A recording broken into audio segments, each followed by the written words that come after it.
당신의 마음을 소중히 여기는 안산단한 FM.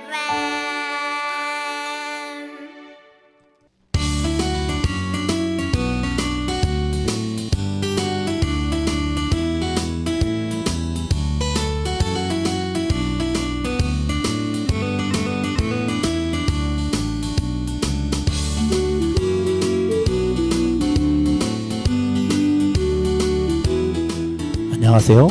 88.7MHz 단원 FM에서 보내드리는 LQ를 지향한다. 전원석의 횡설수설인문학 41번째 방송을 시작하겠습니다. 참고로 LQ는 낮은 수준을 뜻하는 로우 퀄리티의 준말입니다. 저는 진행을 맡은 전원석입니다.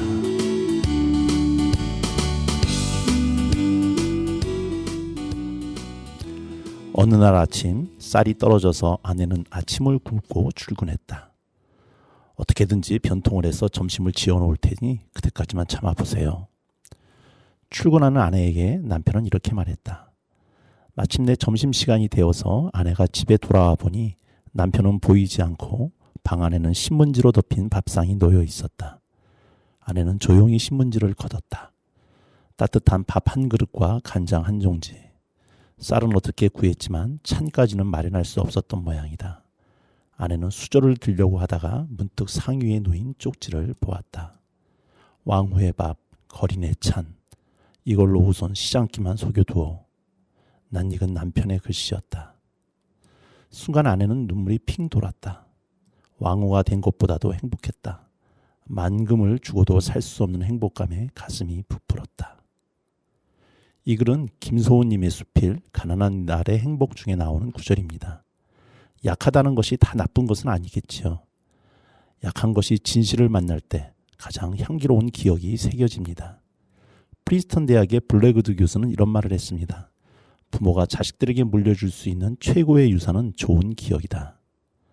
아버지, 어머니하고 나즈키 불러보면 떠오르는 좋은 기억. 그것이 가장 큰 유산이라는 것이겠습니다. 천금보다 소중한 좋은 기억은 대부분 약할 때 새겨집니다. 약함이 진실을 만날 때. 양희은이 부릅니다. 행복의 나라로.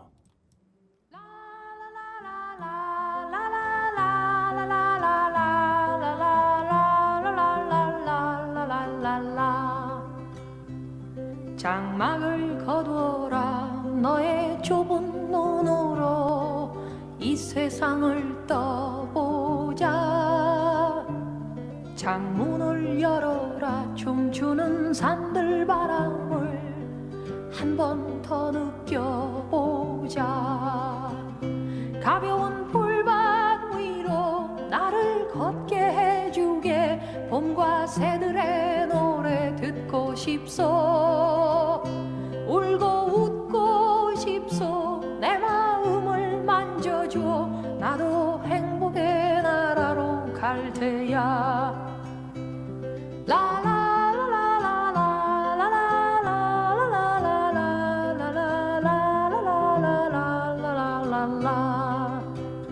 접어드는 초저녁 누워 공상에 들어 생각에도 취했소.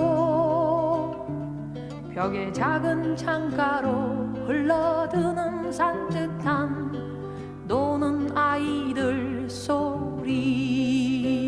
아하 나는 살겠소. 태양만 비친다면 밤과 하늘과 바람 안에서 비와 전등의 소리 이겨 춤을 추겠네. 나도 행복의 나라로 갈 테야.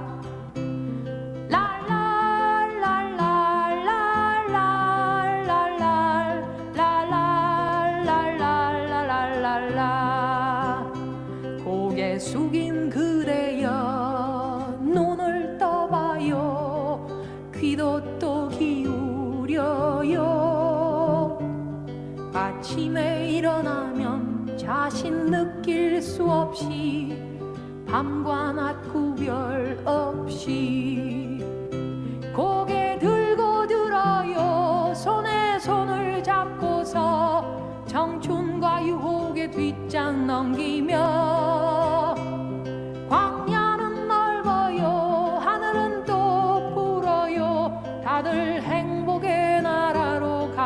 합니다.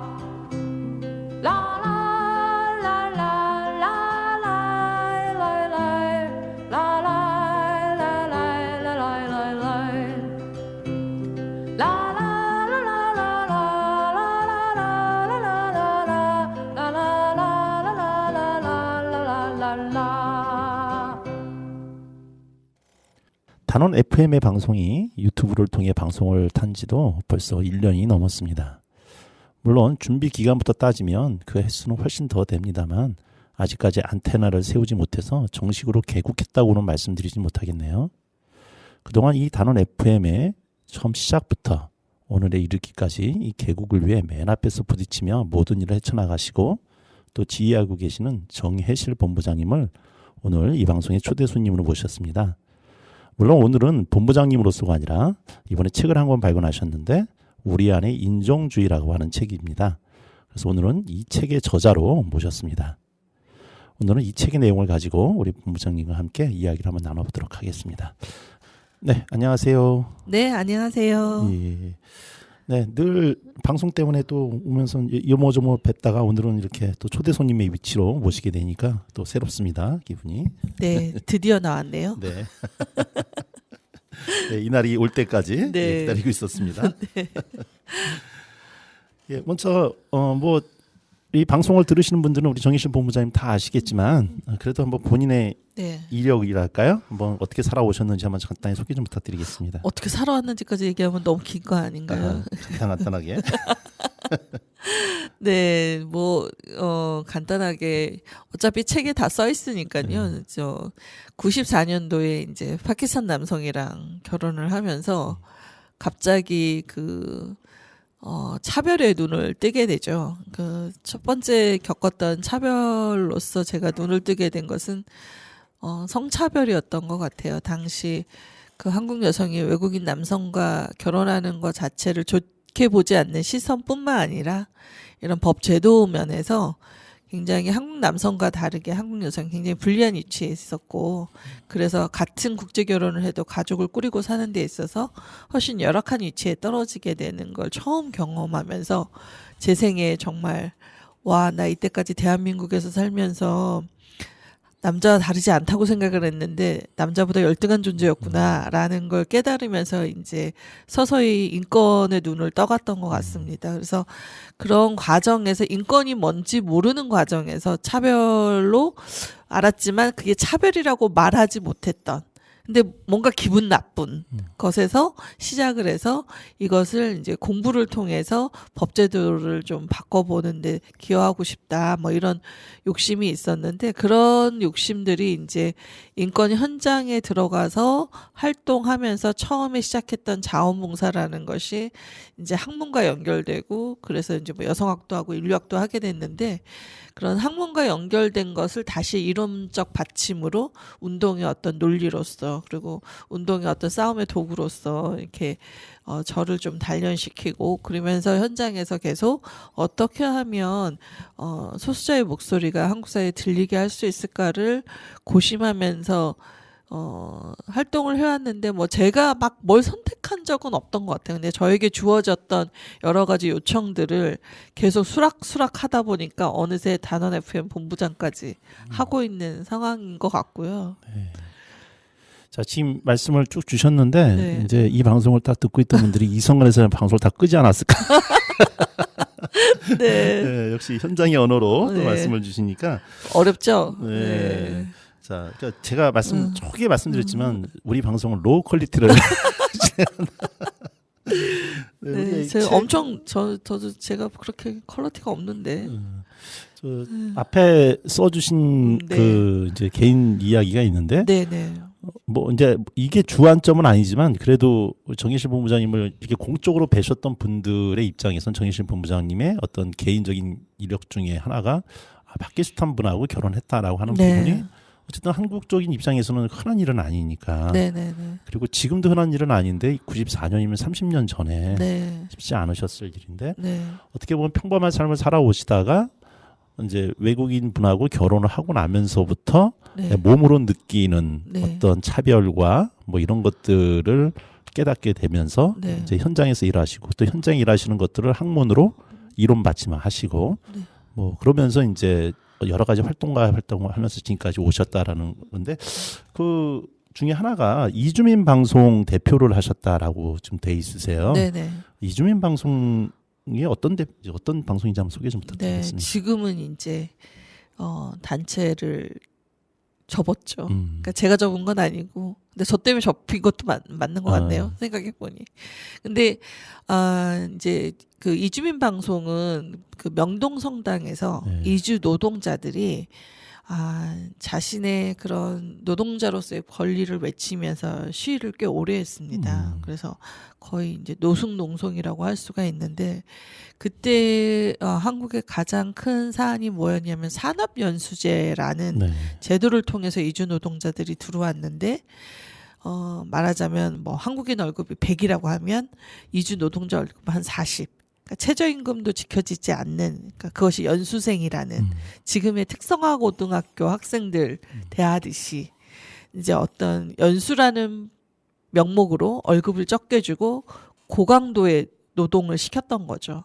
그런데 이제 처음에 한국을 잘 몰랐을 때는 자기가 살던 나라보다도 그래도 뭐 급여도 있고 일자리도 있으니까 다들 그게 일을 했는데, 시간이 지나고 나니 급여 차이가 너무 큰데 자신들은 훨씬 더 노동의 강도가 세고 그리고 뭐 거의 뭐 휴일도 제대로 지켜지지 않는 가운데서 이제 착취를 당하다 보니 이제 슬금슬금 한국의 실정을 알게 됐을 때 뭐 다른 공장에서는 얼마 준다더라 뭐 이렇게 하면서 이제 다들 이탈들이 점점 늘어났죠. 그리고 초창기 한국의 인권 수준이라는 게 또 94년도, 95년도, 97년도 이때만 해도 저희의 인권의 수준이 굉장히 또 미천했죠. 그러다 보니까 막 공장에서 뭐 때리는 건 다반사고 뭐 월급을 안 준다든지 막, 그리고 모욕적인 발언도 많이 하고 이런 걸 견디기 어려웠던 것 같아요. 그래서 노동자들이 견딜 수 없을 때 이제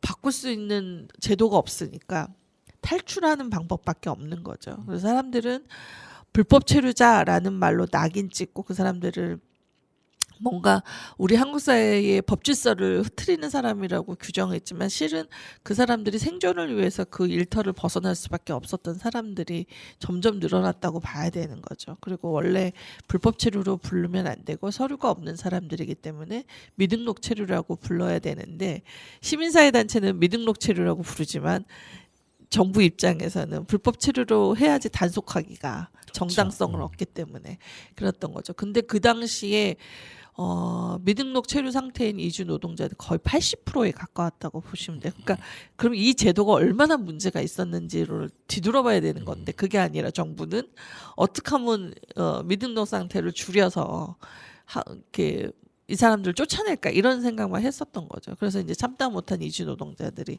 더 이상은 해답이 없고 자기들이 호소할 길이 없잖아요. 그래서 이제 명동에 직결한 노동자들이 어차피 미등록이니까 이래 쫓겨나가나 저래 쫓겨나가나 할 말은 하고 쫓겨나가자 뭐 이런 어떤 각오로 이제 했던 것 같아요. 그 당시에 이제 그런 상황에서 보니 주류 미디어가 이주 노동자의 입장에서 어떤 목소리를 잘 드러내주지 않는다는 걸 이제 깨닫게 된 거죠. 그래서 그때 이제 한국인 활동가와 이주민 당사자 활동가들이 그러면 우리 스스로 한번 그 방송을 만들면 어떨까라는 생각을 한 거죠. 참 되게 급진적인 생각이었던 거죠. 당시에는 유튜브도 없던 시대여가지고. 그런데 이제 그때 RTV라고 시민 방송이 있었어요. 그 시민 방송이 책상 하나를 주고 우리의 방송 장비를 활용해서 방송을 만들어봐라 한 거죠. 제가 가서 봤더니 방송 장비가 어마어마하더라고요. 그 당시에. 왜냐하면 그 당시에는 방송이라는 건 정말 방송국을 가지고 있어야 되는 거라 장비들이 정말 어마했거든요. 근데 이게 이제 RTV가 그 당시에 있을 수 있었던 게 이제 저희의 민주화 바람 이후에 정부로부터 이제 허가를 받을 수 있는 어떤 사회적 조건 속에서 RTV가 생겨났고, 그 RTV가 이주민 그 이주 노동자, 그때 처음에는 이주 노동자 방송이었거든요. 이주 노동자를 위한 그런 방송 지원을 해준 거죠. 그래서 그렇게 이제 시작을 쭉 하다가 2012년에 비상대책위원회가 꾸려집니다. 그러니까 더 이상 이주민 방송을 유지하기 어려운 여러 조건들이 있죠. 저희 단원 FM이 겪고 있는 거랑 거의 비슷한데 뭐 재정적 어려움, 그리고 인적 구성원간들 간에 이제 한국인 활동가들과 이제 이주민 활동가 사이에 갈등이 생깁니다. 그래서 그 당시에 그런 갈등 속에서 대표 사임하고 운영위원장도 사임하고 해서 아예 조직을 새롭게 개편해야 되겠다는 대표의 결심, 당시 아운팅툰 대표였거든요. 그래서 결심으로 2012년에 비대위가 구성이 되고 그때 이제 저를 비대위에 들어와 달라고 하는 바람에 그래서 합류를 하셔가지고 2016년 대표까지 하고 2021년 사임하고 2021년 사임 후 조금 쉬고 싶었는데 쉬지 못한 채 단원 FM을 시작하게 됐죠. 그래서 구글에 네. 우리 정의실 본부장님 이렇게 성함을 치면 그 여러 가지 활동들이 쭉 뜨시고 썼던 글이나 방송들이 쭉 이렇게 올라오는 거를 좀 볼 수가 있는데 그 이런 대표성 때문에라도 이주민들에 있어서의 어떤 이주민들의 권익을 대표하고 이런 것들을 하시는 가장 대표적인 분으로서 또 사람들한테 각인되지 않았을까 생각이 좀 됩니다. 안산에는 언제 정착하셨어요? 안산은 2000년에 이사를 왔죠. 하지만 생활 반경은 여기셨지만 이제 활동을 주로 서울에서 하셨던 것이고. 네. 단원 FM이 아니었다면 그래서 안산에서 활동을 하지 아니 그 전에 하긴 했어요. 아니 뭐 2007년 전에 이제 뭐 제가 자원봉사로 시작을 한 뭐 안산 외국인 노동자 센터, 현재 안산 이주민 센터에 거기서 뭐 계란 뒤집고 뭐 이런 걸로 자원봉사 시작은 했지만 이제 그 본격적으로 이주 인권 현장에서 아주 이제 그 기자회견장에 끊임없이 나오게 된 건 서울에서의 주로 활동 때문이었죠. 네. 선생님이 요리하시는 거는 제가 머릿속에 상상이 잘 안 되는데. 계란 뒤집는 거는 뭐 요리라 할 수 없으니까요. 예. 뭐 여러 가지 이야기를 하나하나 이야기를 꼭지로 해서 별도의 방송을 담아도 하실 이야기들이 차고 넘치실 거라는 생각이 좀 들고요.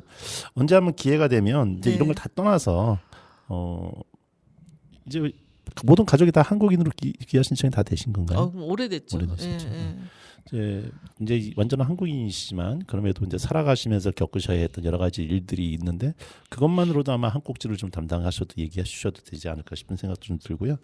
하지만 오늘은 이제 내신 책이 우리 안의 인종주의라고 하는 책을 가지고 이야기를 나눠보려고 합니다. 그 전에도 쓰신 책들이 좀 있으신데 이게 단독저서는 이번이 처음인가요? 네. 대부분 공저였습니다. 뭐 챕터 하나를 쓰거나 아니면 뭐 나눠서 쓰거나 뭐 그런 식으로 이제 공저가 대부분 많았죠. 이 책을 쓰시게 된 어떤 계기라고 그럴까요? 네네. 좀 과정 좀 부탁 좀 드릴게요. 사실은 이제 제가 이주민 방송을 사임해야 되겠다고 생각한 게 이제 보통 대표들이 한 3년 정도 하잖아요. 근데 이제 다음 대표를 하겠다는 사람이 안 나타났죠. 당연히 이제 돈도 없고 힘든 단체에 누가 대표하고 싶겠어요. 그래서 하다 보니 5년 차에 들어섰는데 이제 이주민 방송을 대표하기 전부터 활동해왔던 그 오랜 기간 동안 뭔가 이제 한 번은 왜 그런 느낌이 많이 들더라고요. 한 번은 조금 멈추어서 돌아보고 성찰하고 반성도 좀 하고 내가 앞으로 또 나갈 길은 어떻게 해야 될지. 왜냐면 나이는 자꾸 먹어가고 몸은 말을 안 듣는데 계속 현장에서 행진하는 것도 힘든데 언제까지 이런 식의 활동을 지속할 수 있을까. 그리고 이제 무엇보다도 그런 것 같아요. 그러니까 활동이 길어지면 그냥 막 앞으로만 가기에는 뭔가 이렇게 해결되지 못한 게 있는 것 같다. 그러니까 정리되지 못한 거. 뭔가 내 생각을 한번 그동안의 활동을 정리해보고 싶다. 이런 욕망이 이제 번학과 함께 동시에 막 한 거죠. 그래서 거의 목구멍까지 찼다고 생각하고 이제 주변에 사람들이 제가 물러났을 때 힘들지 않도록 비대위를 구성하고 저를 사임하게끔 할 수 있는 토대를 막 만들던 차에 이제 출판사에서 찾아오겠다고 하더라고요. 그래서 메멘토 박수키 대표님이 이제 저희 편집자신데 우리 안의 인종주의라는 주제로 책을 좀 한 권 내면 어떻겠냐라는 제안을 해주셨어요. 그래서 책 제목을 이미 출판사에서 네, 던져주신 거예요? 네. 처음엔 내 안의 인종주의였는데 이제 음. 그걸 조금 더 내용이 완성될 때 그럼 내를 조금 우리로. 우리로 바꾸자 해가지고 우리 안의 인종주의. 그 인종주의, 그러니까 이 주의하면 무슨 이즘이 되는데 네. 그 인종주의를 좀 한마디로 얘기해 주신다면 어떤 걸까요? 인종차별에 관한 얘기죠. 그러니까 어떻게 보면 그 레이시즘이 네. 이제 뭐 이데올로기로서 기능을 안 하는 것이 아니기 때문에 사실은 그 인종주의라는 것이 오랜 가학적 근거, 그러니까 유사과학이죠. 우생학부터 시작을 그렇죠. 해서 예, 그런 것들로 이데올로기적으로 기능을 하면서 흑인을 차별하고 아시아인들을 차별하고 그러면서 또 사람들 간의 위계를 만들고 어떤 착취의 조건을 더 좋게 하기 위한 어떤 근거로 어떤 특정한 부류의 사람들을 열등한 존재다라고 규정하기 위한 수많은 이론들이 나왔잖아요. 그렇죠. 그러니까 그것이 하나의 이데올로기로서 기능을 했기 때문에 그냥 인종차별이라는 행위적인 이야기만으로는 이 모든 걸 설명하기가 힘들어서 그러니까 개별적으로 나타나는 인종차별의 문제 속에 밑에 깔린 그쵸. 우리가 이해하지 못하는 네. 인식하지 못하는 어떤 이데올로기를 끄집어내고 네. 그것이 우리 현실에 어떻게 드러나고 있는지를 네. 이제 모색해 보신 책이다라고 이제 이해가 좀 됩니다. 물론 그러다 보니까 인종이라고 하는 것은 단순히 뭐 어떤 피부 색깔의 문제뿐만이 아니라 여기에는 빈부의 문제도 있고 그럼요. 성적인 문제도 있고 네. 여러 가지가 결합된 복합적인 문제라는 생각이 좀 들고 네. 그리고 그것이 결국은 우리 국민들의 인식과 함께 제도적인 법적인 국가폭력의 문제도 같이 다룰 수밖에 없는 네. 그런 것들이 종합적으로 다들 얽혀 있던 책이라고 좀 저는 읽으면서 좀 네. 느꼈고요. 저 개인적으로도 이 책을 쭉 읽어나가면서 쉽게 쓰셔서 참 이해는 됐지만 한편으로는 이렇게 복잡한 거구나. 네. 단순히 단편적으로 봤던 이거 그냥 외국인들한테 잘해줘야지라고 하는 차원으로 해결될 문제가 아니구나. 네. 라고 하는 것들을 좀 깨닫게 되었었습니다. 이 책이 좀 재밌었던 거는 개인적으로 이제 우리 정희신 본부장님의 개인적인 경험사를 같이 녹이면서 이야기가 네. 되다 보니까 훨씬 더 흡인력 있게 쭉 들어갔었던 것 같아요. 편집자의 요청이었습니다. 그러니까 이게 만약에 예. 그냥 하나의 이즘으로서만 어떤 사례들만 얘기를 했더라면 네. 신문 기사에서 늘 객관적인 거리를 두고 타자와의 어떤 시선에서 바라보던 것으로 그냥 밋밋하게 넘어갔을 텐데 네. 그것이 내 주변에 있는 분의 실질적인 경험이라고 하니까 훨씬 몰입도가 있었고 네. 그래서 아마 이 책을 읽으신 분들 책 페이지 수도 200여 페이지 정도밖에 안 되는 아주 얇은 책입니다. 물론 책이 얇다고 해서 책의 가치나 무게감이 얇거나 가벼운 건 아닌데 그럼에도 불구하고 쉽게 읽히면서도 우리의 머리를 때리는 책이라고 저는 이제 읽으면서 느꼈고요. 성공했네요. 네, 아니 책 참 잘 쓰셨다는 생각. 그러면서 기본적으로는 좀 가외적인 얘기인데, 네. 글을 진짜 잘 쓰신다 이런 생각이 좀 들었습니다. 저는 이제 이 모든 공을 편집자에게 돌리고 싶습니다. 네. 그동안 써오셨던 글에 어떤 필력이 있으셔서 그런지 글을 읽으시면서 글이 참 탄탄하구나 이런 생각을 많이 좀 봤었고요. 그래서 개인적으로는 이제 이게 총 5부로 돼 있어요. 네.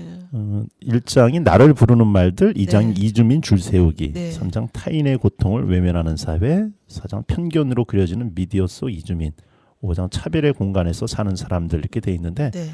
이제 전체적으로 보면 같은 이야기에 같은 내용의 어떤 계속 인종적인 문제들 이야기를 하시니까 네. 겹치는 부분들도 있긴 하지만 각 장마다 말씀하시고자 했던 어떤 포커스가 좀 있으셨던 것 같아요. 네. 네. 그냥 간단하게 각 장마다의 포커스를 한번 좀 설명을 좀 부탁드릴게요. 네. 사실 처음에 나를 부르는 말들로 이제 시작하게 된 거는 아무래도 제 이야기 중에 제가 겪은 차별 중에 그 무엇이 가장 내가 정말 차별이야라고 느꼈던가를 좀 이렇게 극적으로 좀 첫판에 좀 드러내자 이런 의도가 분명히 있었고요. 저는 이제 그 중에 차별 중에 그 호명이 굉장히 어떤 사람들을 굉장히 집단화하고 범주화함으로써 그 사람들을 굉장히 낙인화하는 효과가 크고 우리의 고정관념을 강화한다고 저는 생각을 오랫동안 해왔어요. 그 대표적인 말들이 이제 양공주 같은 말들과 다문화라는 호명인 거죠.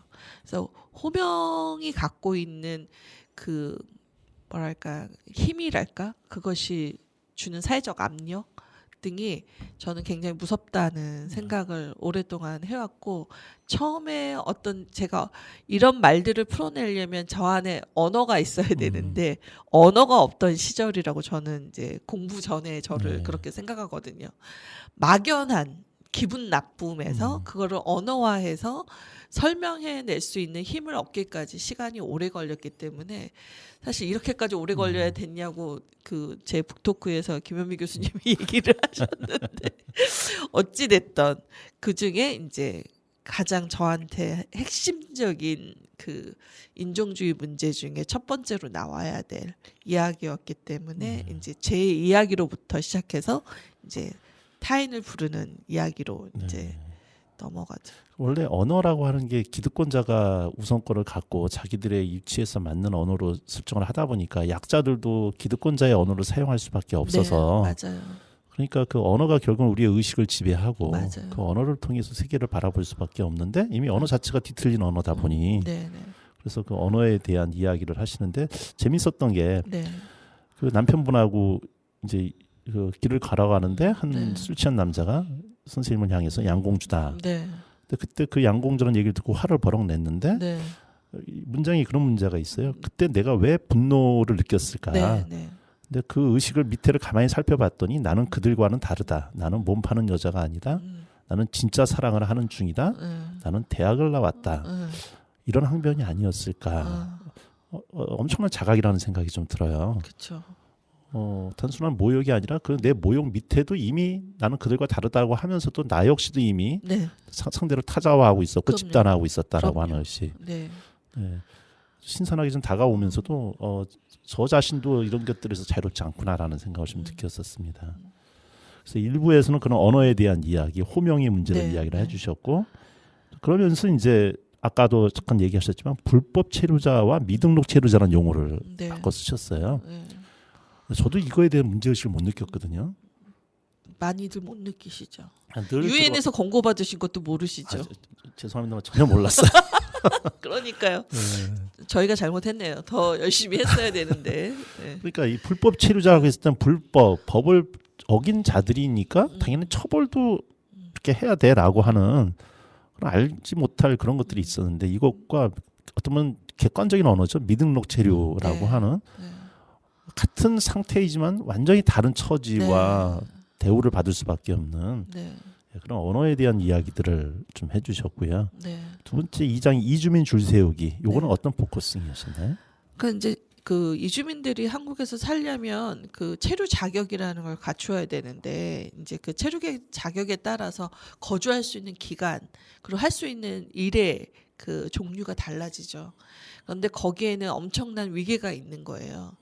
그래서 그 위계를 어떻게 드러낼까 싶어서 이제 비자 문제부터 해서 그 다음에 실제로 현장에 나갔을 때 사람들이 피부색에 따라서 어떻게 다르게 대하는지 그리고 이제 출신국이 어디냐 그리고 사용하는 언어가 어떤 언어냐에 따라 엄청난 우열매개가 있음을 좀 드러내고 싶었죠. 네. 그러니까 이거는 저도 이제 좀 문제 의식을 좀 갖고 있었는데 그것 중에 하나가 다문화라고 하는 용어가 주는 네. 폭력성이죠. 네, 네. 분명히 80년대 70년대에도 이 땅에 외국인들이 있었지만 다문화라는 용어가 없었고 네, 네.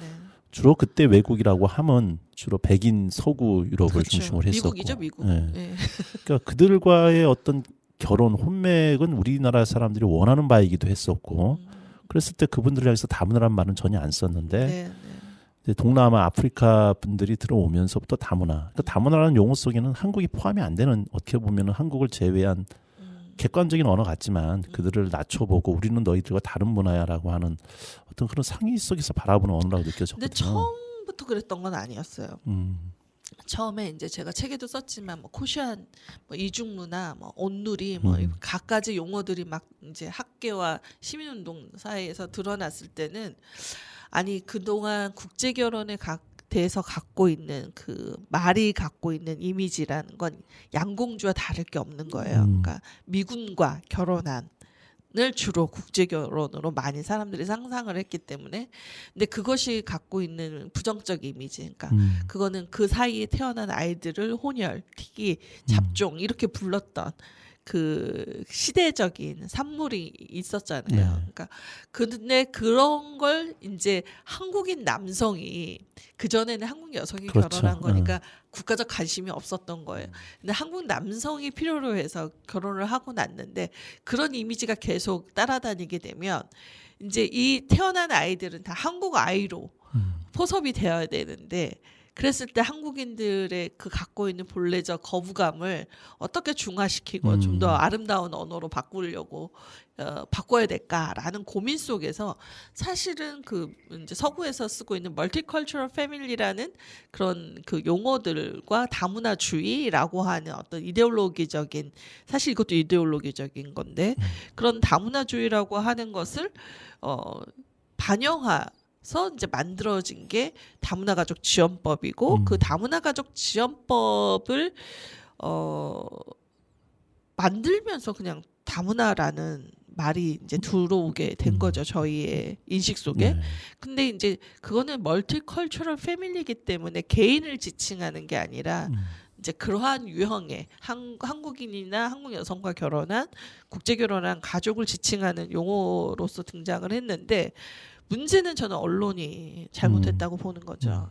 그 모든 거 다문화 학생, 다문화 뭐 여성, 다문화 뭐 모든 것에 그냥 다문화를 붙임으로써 다문화가 마치 개인에게 따라붙는 하나의 호명처럼 작동하면서 동시에 이러한 결혼한 사람들을 어떤 다문화라는 어떤 집단적 범주화로 만들어버린 거죠. 그래서 그전에는 한국인과 외국인이었다면 지금은 한국인과 외국인과 다문화가 별도로 있는 것 같은. 그러니까 그때 외국인이라고 하면은 이제 다문화랑 구별된 외국인, 서구 그쵸, 백인 유럽. 그쵸. 그래서 여기서 용어를 쓰실 때 백인과 한국인이 결혼한 경우에는 엘리트 상류층이나 연예인의 국제 결혼 가족은 글로벌 패밀리라고 부른다. 미디어가 그랬죠. 그 아침 방송에서 아침 방송에서 아나운서가 글로벌 패밀리라고 얘기를 하더라고요. 참 웃긴 현상이죠. 이건 스스로가 우리를 낮추는 예전 7, 80년대 때 잘 사는 서양인들을 바라보면서 부러움의 시선이 담겼던 그들과 백인 선망이죠. 네. 네. 그런 의식 속에서 아직도 네. 우리는 네. 이제 거기에 자유롭지 못하다라는 생각이 좀 드네요. 네, 이렇게 얘기했는데 벌써 30분이 흘렀네요. 우리 선생님과 네, 노래 한 곡 잠깐 듣고 가겠습니다. 노래 한 곡을 좀 부탁을 드렸더니 김목인의 한결같은 사람. 네, 선생님의 인생에 바라보는 하나의 자세가 아닐까 이런 생각이 좀 들기도 하는데 네, 김목인의 한결같은 사람 같이 듣고 이어서 이야기 나누도록 하겠습니다.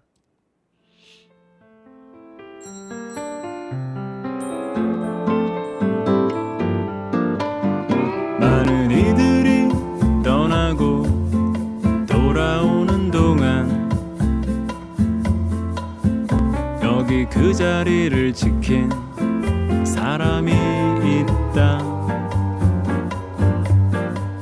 모두가 그 사람을 여인숙이나 의자 커피 한 잔 마시고 가는 각자처럼 편하게 여기고 그에게 말한다.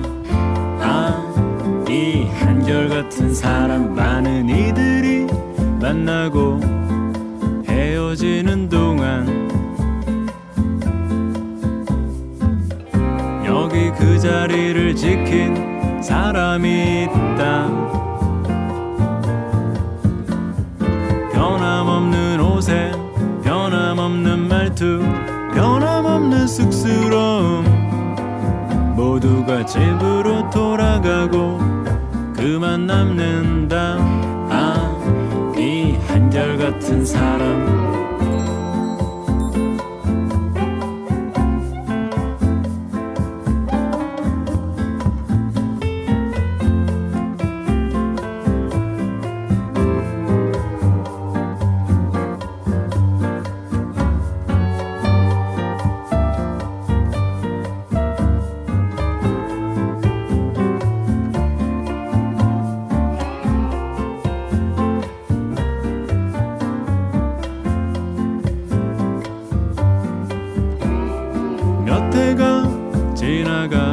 많은 일이 있었고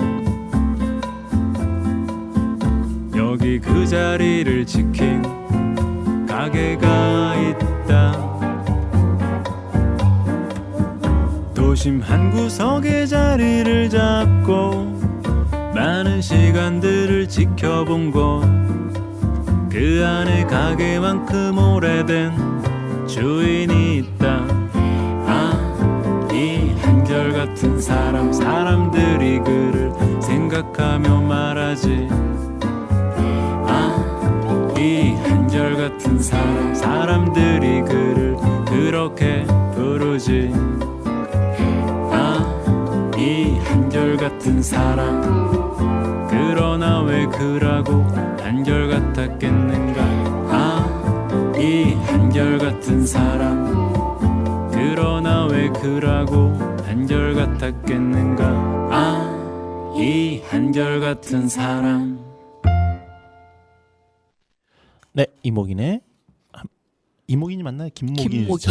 김목인의 한결같은 사람. 네, 선생님의 모습을 뵈는 것 같아서 좋습니다.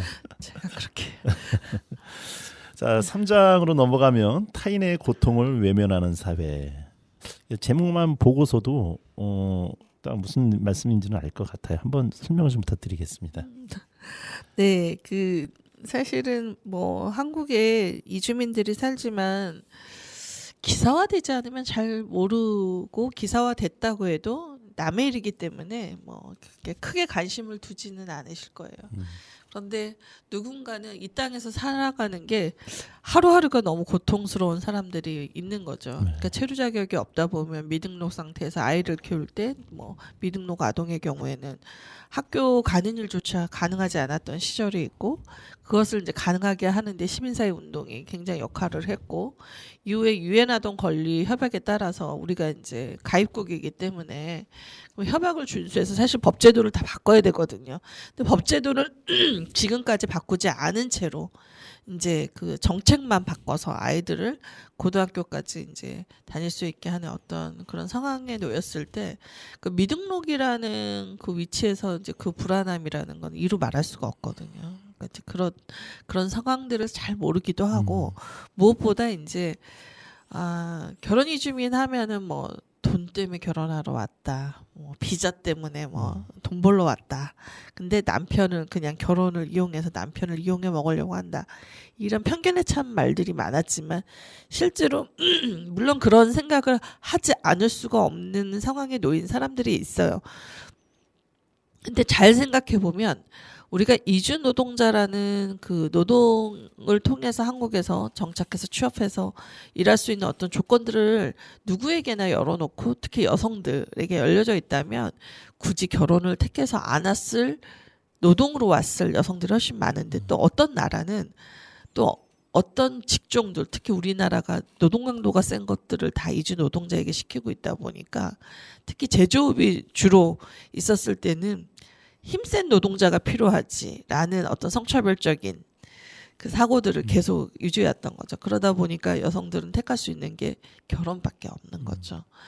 근데 이제 그렇다고 해서 모든 결혼을 또 그렇게 볼 수는 없거든요. 국제 결혼이. 그럼에도 불구하고 그 중에 이제 중개업자라고 하는 소위 이제 국제 결혼의 브로커들이 개입된 결혼을 통해서 한국에 오면 정보가 잘 제대로 전달 안 되던 때가 많아요. 그러니까 중매라는 건 우리가 뭐 이주민이 하니까 이건 매매혼이야라고 얘기하는 거침없이 얘기하시는 분들 계신데 뭐 결혼은 다 시장으로 갔죠.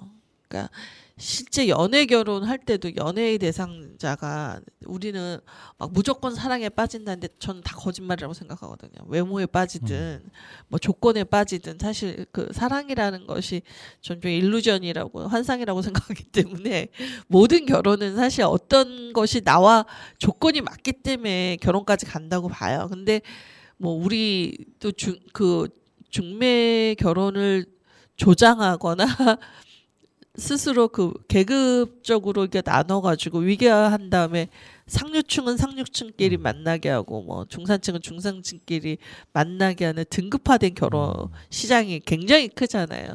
근데 무슨 뭐 국제 결혼은 마치 아닌 양, 자기들은 고귀한 양 이렇게 얘기할 수는 없는 거죠.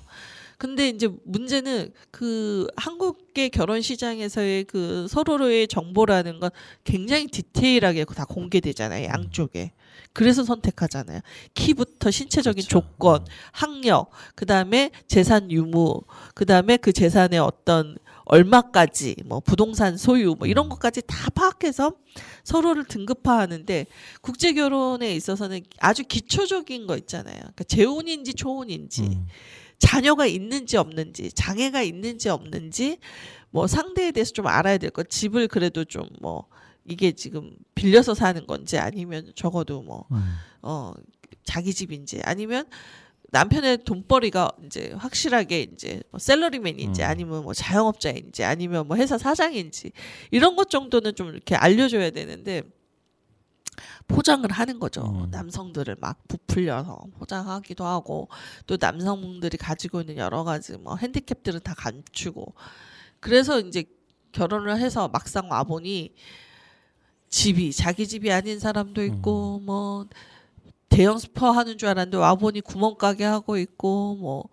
아예 실직 상태인 사람도 있고 심지어 홈리스인 사람도 있는데 그 사람을 뭐 도용해서 한다던가 별별 문제가 많죠. 근데 그런 거는 이제 사실 이혼의 정당한 사유가 될 만한 여러 가지 조건들이라고 본다면 사실 가장 큰 문제는 문화 차이에서 오는 서로의 갈등들이 있을 때 한국 사회는 일방적으로 한국에 적응하도록 요구하는 거죠. 그러니까 상대의 문화를 이해하고 받아들이고 기다려주고 언어가 익숙해질 때까지 기다리고 나도 그쪽의 언어를 배워서 소통하겠다라는 그런 것들이 잘 상호작용이 안 되는 상황에서 특히 남성들 중심 사회인 한국 사회에서 가부장적이기까지 하고 이 국제결혼 가정들 보면 시어머니들이 그렇게 또 나서시잖아요. 그러니까 이제 그러다 보니 외롭죠. 힘들고 그리고 자기가 이 힘듦을 어떤 호소할 때를 찾지 못했던 여성들은 극단적인 선택을 하게 되죠.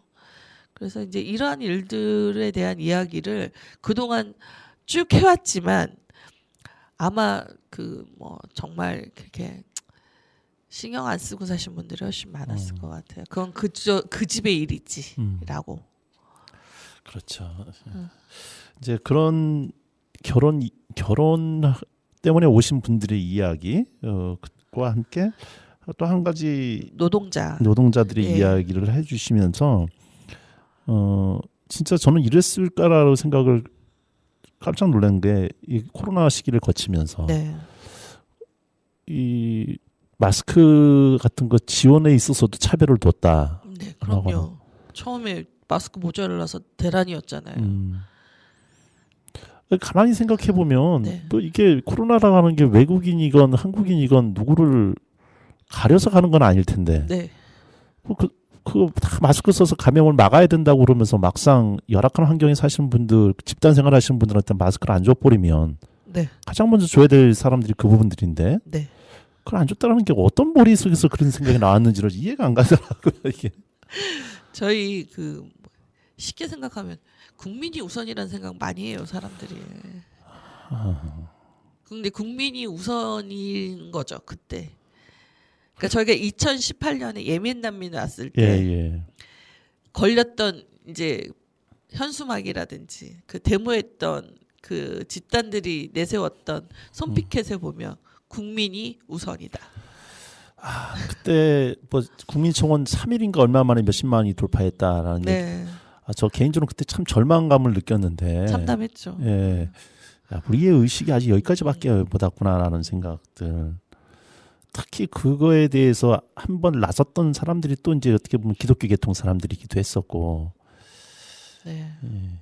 어쨌든 타인의 고통 한편으로 우리한테는 또 이런 노동자들은 아니 원래 우리가 그런 조건 하에서 우리가 똑같은 임금 주고 똑같은 조건 주면 한국 사람 쓰지 그런 걸 감수하고 오는 거야 아니야? 라고 하는 당연한 의식이 우리한테 또 있었지 않았을까. 맞아요. 그런 것 같아요.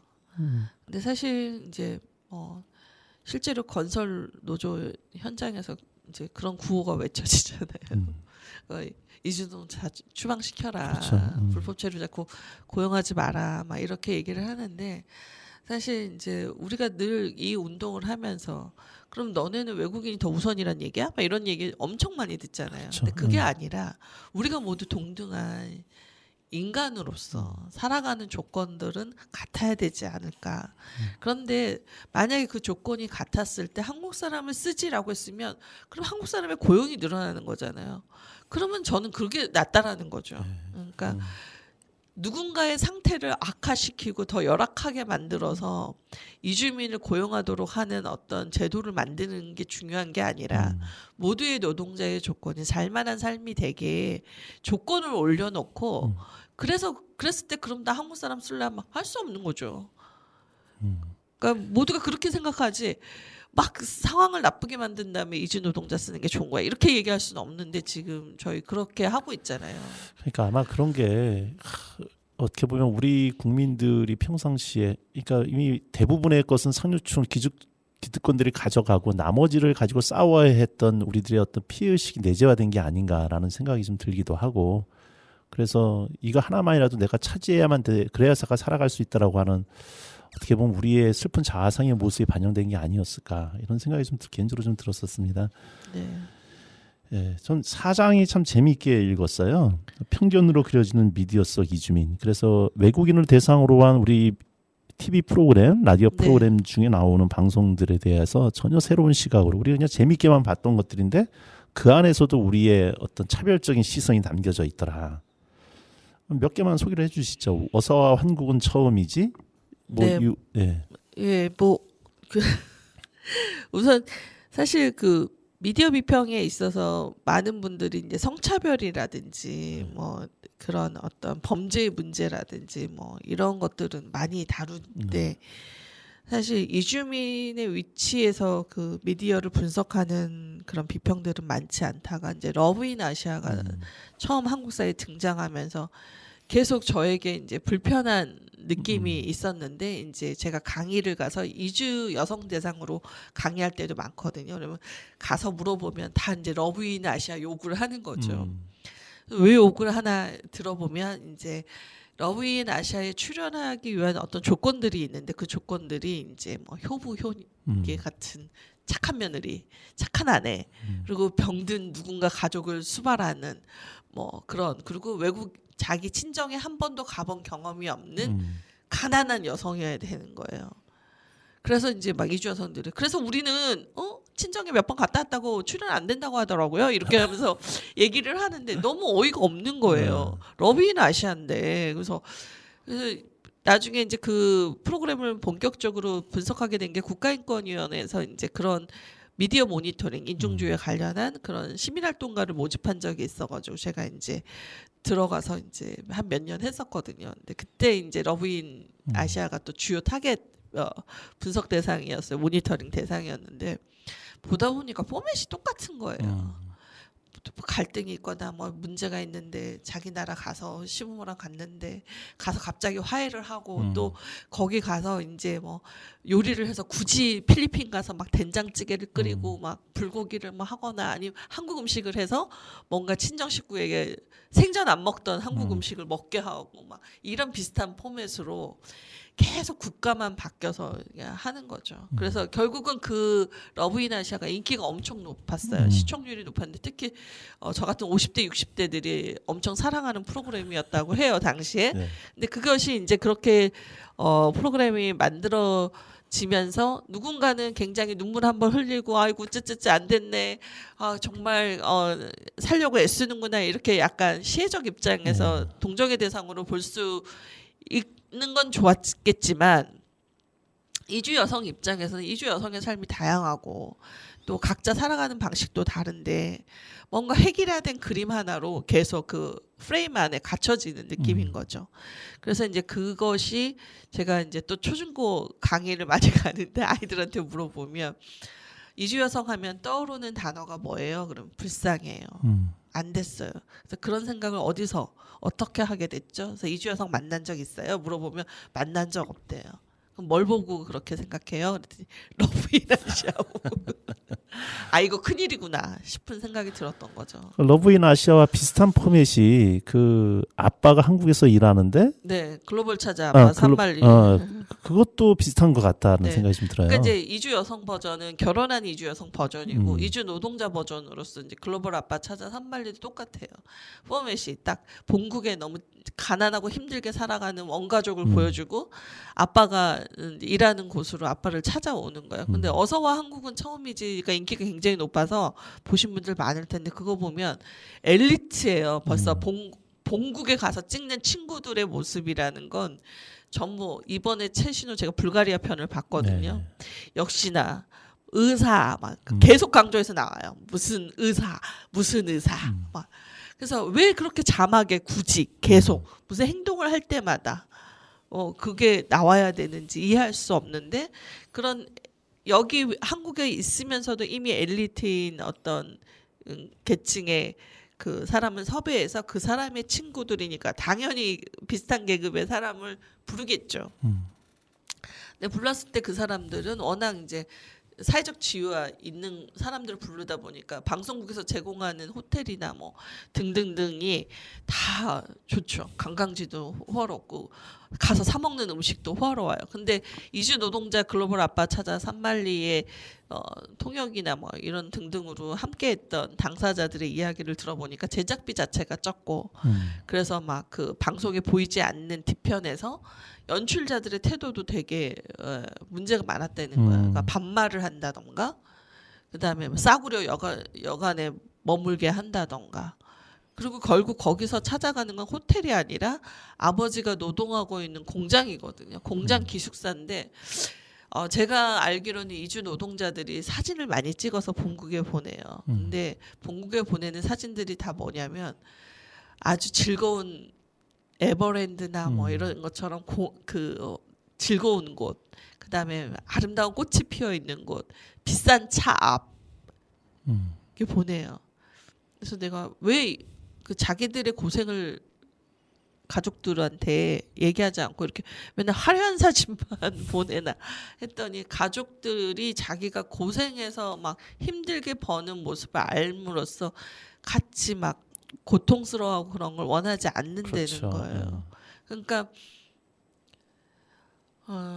근데 저는 되게 좀 잔인하다는 생각이 든 거죠. 어떻게 보면 뭐 자녀를 힘들게 와서 한국어도 모르네 몇 글자 배워가지고 막 꾸역꾸역 갔는데 아버지가 일하는 공장이고 그 공장 안에서 또 그 원래 음식을 막 해먹고 막 이렇게 하고 한 며칠 뭐 대단하지도 않은 뭐 놀이동산 뭐 몇 군데 한 가보고 또 막 헤어질 때 막 눈물 콧물 짜면서 헤어지는 그 모습을 그렇게 담아내고 우리는 뭘 보여주려고 한 걸까 막 그런 생각이 든 거죠. 그러니까 이제 같은 외국인을 데리고 와서 얘기를 하는데 전 그 안에 전부 다 우리에 대한 비뚤어진 자존감이 좀 들어가 있지 않을까 이런 생각이 좀 들어요. 외국인 노동자들을 데리고 와서는 우리처럼 잘 사는 나라에 못 사는 사람들이 와서 일을 하고 그렇게 눈물을 뽑으면서 그래서 너희들이 한국에서 이렇게 일을 하면 함으로 말미암아 가족들이 도움이 된다라고 하는 그렇죠. 원가족이 잘 살 수 있다. 반면에 또 지금 어서와 우리 이런 것들은 서양인들의 시선에서 한국 문화가 이렇게 좋은 거야라고 하는 그 사람한테 인정받고 싶어하는. 맞아요. 그러니까 똑같은 외국인인데도 불구하고 하나는 우리가 위에서 바라보는, 하나는 또 하나는 우리 인정받기를 바라는 네. 그런 비판도 있었던 것 중에 하나가 예전에 비긴 어게인이라고 그 길거리에서 했던 버스킹 프로그램. 네. 해외 나가서 하는. 네. 근데 그것도 결국은 보면 나갔던 해외 그것이 전부 다 서양 사람들의 시선에서 우리 한국 문화가 서양 사람들 거리에서 했더니 서양 사람들이 이렇게 인정을 받고 있어라고 하는 그런 같은 시각으로서 그 버스킹이 동남아나 아프리카 가서 한 건 없었거든요. 그런 것도 참 우리 안에 깔려 있는 어떤 사대적인 요소들 그런 것들이 한 반영이 아니었을까 이런 생각이 좀 들었는데 TV 프로그램에 그런 것들이 그대로 나타나더라. 그래서 이 책에서 어서와 한국인 또 대한 외국인 한국말 잘하는 외국인들 네. 모아놓고 퀴즈하는 프로그램인데 같은 제목이 너무 저는 대단하다고 생각했어요. 넌 어떻게도 대한민국의 국민은 아니야라는 거잖아요. 끊임없이 우리한테 이 단일 민족이라고 하는 네. 어떤 환상 속에서 계속 타인을 배제하고 이런 것들 그런 것들이 스포츠에서도 예를 들어 축구에 외국 사람이 귀화해서 한국 대표로 뛴다.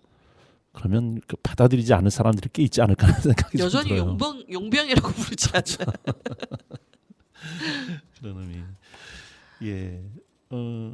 이 내용에 대해서 좀 되게 재밌거든요. 우리 선생님들 이 방송을 들으신 분들 꼭 한번 사서 읽어보시면 되게 재밌게 우리가 전혀 느껴보지 못했던 이런 시각으로 이 프로그램이 만들어지고 있구나라고 깨달으시지 않을까 싶습니다. 마지막 장이 이제 차별의 공간에서 사는 사람들. 네. 그래서 얼마 전에 있었던 그 속행시 사건 얘기를 좀 다루셨던 것 같고, 네. 그다음에 공항에 갇혀서 하시는 분들, 네. 그다음에 보호소. 이 보호소는 이제 외국인 보호소. 외국인 보호소 이야기들. 이런 이야기들 우리가 전혀 일상에서는 접하지 못하는 또 접하더라도 의식하지 못하는 공간에서 사람들이 살고 있었다라고 하는 부분에 대한 이야기들을 지지를 해주셨어요. 이 장면 소개해 주시면 좀 될 네. 것 같습니다. 아마 비닐하우스 문제는 워낙 많이 들으셔가지고 제가 굳이 또 설명을 드리지 않아도 아실 텐데 어쨌든 이주 노동자들이 한국에 와서 거주하는 곳이 이제 소위 기숙사라고 이제 불리는 곳인데 기숙사가 생각하면 우리가 생각하는 그 기숙사가 아니라 비닐하우스 안에 컨테이너라던가 아니면 그냥 컨테이너 아니면 공장 안에 조립식 가건물일 경우가 있는 거죠. 그래서 모두가 그렇다는 건 절대 아니고요.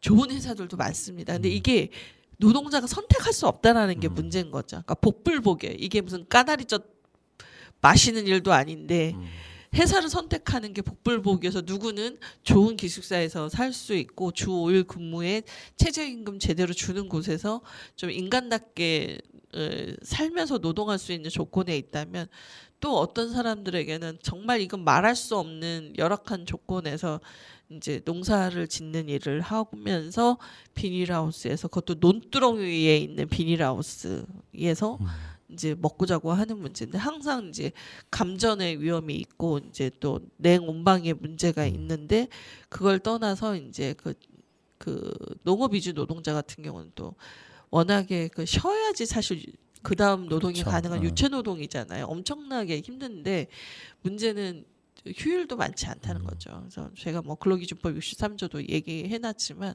제조업처럼 주 5일 근무도 아니고 이거는 뭐 비만 안 오면 노동해야 되는 것도 많고 그리고 추운 날 비닐하우스 안에 온도라는 거는 뭐 어떻게 해도 추울 텐데 문제는 그거 이제 그 속행 당시에는 이제 전기 난방이 고장 나 있는 것으로 알고 있었는데도 이제 그것이 사인의 직접적 요인이 아니라는 이유로 이제 이렇게 무시되었다가 이제 사회적으로 이슈가 되니까 이제 지금 여전히 그 부분을 가지고 시민사회 단체와 이제 정부 간에 또 지자체 간에 이제 해법을 찾으려고 하지만 해법을 잘 찾아지고 있지 않죠. 그래서 여전히 그런 공간에서 머물면서 우리를 위해서 상추를 키우고 피망을 키우고 뭐 우리는 밥상 위에서 그냥 편하게 먹고 있는 그 나에게 올라오는 반찬들이 그런 노동자의 손에서 키워진다는 사실을 전혀 모른 채 우리는 여전히 농촌을 허리 꼬부라진 할머니나 할아버지들이 힘겹게 농사 짓는 거 아니면 이제 그 기업화된 농사만 생각을 하고 있다라는 게 문제고요. 그다음에 이제 공항에 갇힌 문제는 진짜 그 여러 사건들이 있었어요. 그래서 예멘 난민 때도 있었는데 젊은 친구 그리고 혼자 왔다는 이유로 공항에 갇혀가지고 못 나오던 그런 청년들이 한 20 몇 명이 있었다라면 이제 한 가족이 있는 거죠. 그 가족이 그냥 공항 안에서 이제 먹고 자고 하는 거죠. 그래서 그 공항이라는 게 사람들은 그냥 나 해외 나갈 때 여권 그냥 땅 도장 찍고 밖으로 가고 딱 도장 찍고 들어오는 뭐 이런 식의 어떤 그냥 공간의 어떤 그 거쳐가는 하나의 뭐 갈래라고 그냥 생각을 하는 분들이 계시겠지만 실제 그것을 들어올 수 있고 없고를 거르기 위한 장치거든요. 그렇죠. 네. 근데 이제 그것이 들어왔을 때는 입국이지만 공항 안에 있을 때는 입국이 아닌 네. 출국도 아니고 입국도 아닌 그 애매한 이제 지대가 되는 거죠. 그 지대 안에서 이 사람들을 이제 오도 가도 못하게 하는데 그 과정에서 아이들이 그렇게 있는데 저는 그 우리 사회가 뭔가 아동의 권리에 대해서 진짜 아직도 너무 미천한 수준의 사고를 하고 있는 게 아닐까. 그러니까 학대가 이게 완전 제도적 아동 학대죠. 어떻게 보면 그 성장해야 될 아동이 햇빛도 안 드는 곳에서 그 계속 그 공간 안에 머물고 있는데 그 아이들에 대한 지원을 전혀 하지 않는다는 건 인도적 차원에서도 굉장히 문제가 있는데 그 어떤 그 난민이라는 그 위치를 해석하는 우리의 어떤 난민을 대하는 자세에서 이미 그 난민을 이 사람들이 난민이야 큰일 났어 어떻게 이 사람들을 지원해주지라고 하는 사고가 아니라 어떻게 하면 이 가짜 난민을 몰아내지라는 게 전제돼 있다 보니까 어떤 난민도 똑바로 보이지 않는 것 같아요. 그냥 걸러내야 될 사람들로 보는 것 같아요. 그러니까 그러다 보니까 이제 공항에 그렇게 갇혀 있거나 또 뭐 난민을 신청했지만 그 거절당한 사람들이 생기거든요. 입국은 무사히 했지만 그러면 그 사람들이 이제 미등록 상태로 있을 수밖에 없는 상황들이 오죠. 그러다가 이제 단속에 걸리면 외국인 보호소로 보내지는데 문제는 외국인 보호소로 보내진 다음에 이 사람이 본국에 돌아가겠다 하면 사실 갈 수가 있는데 난민이라는 건 내가 정치적 박해가 있거나 본국에 갈 수 없기 때문에 난민을 신청한 건데 그럼 난 못 간다 해버리면 5년이든 몇 년이든 있는 거예요. 그하고 그 안에서 있는 게 편하게 있는 게 아니라 마치 감옥과 똑같은 그렇죠. 감시와 거죠. 통제 면회도 잘 안 되죠. 뭐 그런데 또 뭐 음식이라든지 이런 걸 뭐 고려해주지는 않잖아요. 그런데 그런 상황에서 이제 누군가가 뭐 불만을 제기하거나 문제 제기했을 때 그걸 대응하는 방식이 이제 독방에 가다 놓거나 이렇게 새우꺾기처럼 이렇게 제압을 해가지고 사람을 묶어놓은 채 이렇게 넣어버리는 그런 말도 안 되는 행태가 있는 거죠. 네. 시간이 벌써 다 돼서 더 자세하게 얘기를 좀 듣고 싶은데 뭐 지금 쭉 1장부터 5장까지 쭉 말씀을 해주셨던 개괄적으로 얘기를 해주셨는데 좀 궁금하신 분들은 꼭 한번 좀 사서 읽으셨으면 좋겠다라는 생각이 좀 들고요. 우리 안의 인종주의 이 책을 읽으면서 계속해서 불편한 제 마음을 볼 수가 있었습니다. 불편하다는 얘기는 저도 의식하지 못하고 여기에 하나의 가해범으로 또 있었던 가해자로 있었던 제 모습을 봤기 때문에 불편하다는 생각도 좀 들었고 한편으로는 언제나 우리가 여기서 탈피할 수 있을까라고 하는 거에 대한 암담함들이 또 같이 느껴졌기 때문에 또 하나의 불편함들이 좀 있었는데 우리 안의 인종주의 우리 정혜실 본부장님이 쓰신 이 책 꼭 강추하면서 한번 읽어보셨으면 좋겠고요. 마지막으로 지난 토요일 날 이 책에 대한 콘서트가 서울에서 있으셨죠? 네, 북콘서트를 물레동에서 했는데요. 네. 사실 제가 그 출판사에서 북콘서트 어디서 하고 싶냐 물어봤을 때 사실 그곳을 택한 이유는 사실은 제가 단언한편은 시작한 지 얼마 안 됐고 사실 이 활동은 20년이 넘는 활동이잖아요. 그러니까 거의 23년 되는 활동인데 그동안 같이 해왔던 사람들이나 나를 축하하겠지 누가 나를 축하하겠냐 뭐 이런 생각을 했었고 그래서 이제 그 자리에서 이제 그 물레동이라는 공간이 이제 제가 이주민 방송 대표도 했던 공간이기도 하고 이주민들이 예술 활동하는 공간이기도 해서 그 자리에서 하면서 이제 축사를 듣고 싶은 김현미 교수님이나 뭐 공연을 맡아준 파드마나 뭐 또 그 공간이 주는 아늑함이 있기 때문에 했는데 결국은 이제 친한 사람들이 왔죠. 다 아는 사람들이. 그래도 알라딘에서 보고 오신 한 2분 정도가 있었고 일본인 유학생 하나가 이제 자기도 제일 조선인 사이에 태어난 일본인 사이에 태어난 말하자면 혼연일인으로서 자기의 어떤 정체성에 관해서 또 연구를 하고 있더라고요. 그래서 그 친구가 또 와가지고 너무 즐거웠고 알라딘 독자로 오신 분 중에 한 분은 학교 선생님이셨어요. 그래서 파주에서 교사하고 계시는데 자기 오기 너무 잘한 것 같다고 그러면서 아무래도 이제 책에 있는 내용보다 훨씬 또 다른 비하인드 이야기도 나누고 하다 보니까 책이 너무 좋다고 연락처 달라 그래가지고 사인회하면서 또 전화번호를 넘긴 그런. 안산에서도 한번 하셔야죠. 그럼요, 해야죠. 네. 안산에서 어디 팸에서 좀 하자고 하는데 네. 예, 한번 자리를 만들어지게 되면 다시 한번 방송을 통해서 그 말씀을 좀 드리도록 하겠습니다. 네, 바쁘신데 오늘 이렇게 시간 내주셔서 감사합니다. 네, 뭐 잘 전달이 됐는지 모르겠습니다. 행소수술하고 가는 것 같기도 하고. 네, 저희 제목이 행소시설입니다. 네, 모든 인터뷰의 질은 이 사회자의 몫일 수밖에 없다. 네, 와주신 우리 정희신 본부장님께 다시 한번 감사 말씀드리면서 마지막 노래 김필의 다시 사랑한다면 들으면서 오늘 대담 마치도록 하겠습니다.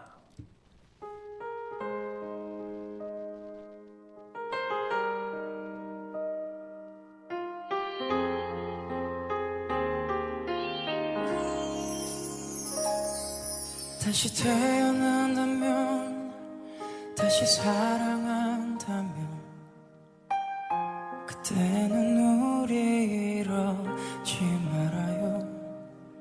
조금 덜 만나고 조금 덜 기대하며 많은 약속 안기로 해요. 다시 이별이 와도 서로 큰 아픔 없이 돌아설 수 있을 만큼 버려도